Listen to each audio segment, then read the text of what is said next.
మన ఎస్ఎస్ రాజమౌళి పెద్ద నోట్ల వ్యవహారంపై ఎలాంటి కామెంట్ పోస్ట్ చేయలేదు. అక్కినేని నాగార్జున, రజనీకాంత్, కమల్ హాసన్ లాంటి వారు మోడీకి శభాష్ అంటూ ట్వీట్ చేసి రీట్వీట్లను అందుకున్నారు. విషయం ఏంటంటే రాజమౌళి 500, 1000 నోట్ల రద్దు గురించి ఒక్క మాట కూడా మాట్లాడకపోవడం విశేషమే. ఆయన నవంబర్ 8వ తేదీన వర్మ కొత్త ప్రాజెక్టు న్యూక్లియర్ గురించి RGV back with a bang literally అంటూ ఆయన ఉద్వేగాన్ని చాటుకున్నారు. అయితే అంతకంటే పెద్ద సంచలనం బ్లాక్ మనీ దొంగలకి న్యూక్లియర్ బాంబ్ అయిన పెద్ద నోట్ల వ్యవహారం గురించి రాజమౌళి కిమ్మనలేదు.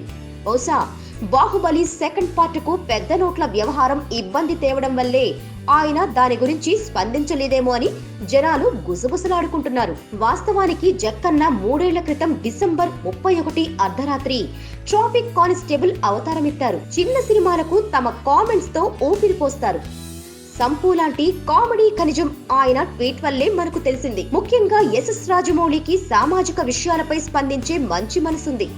అలాంటి ఆయన పెద్ద నోట్ల వ్యవహారంపై స్పందించకపోవడం వెనుక కారణం ఆయనకో, ఆయన కుటుంబ సభ్యులకో, ఆయన రూపొందిస్తున్న బాహుబలి 2 నిర్మాతలకో ఏదో ఎఫెక్ట్ కొట్టినట్లే ఉందని కొందరు పరిశీలకులు అంటున్నారు.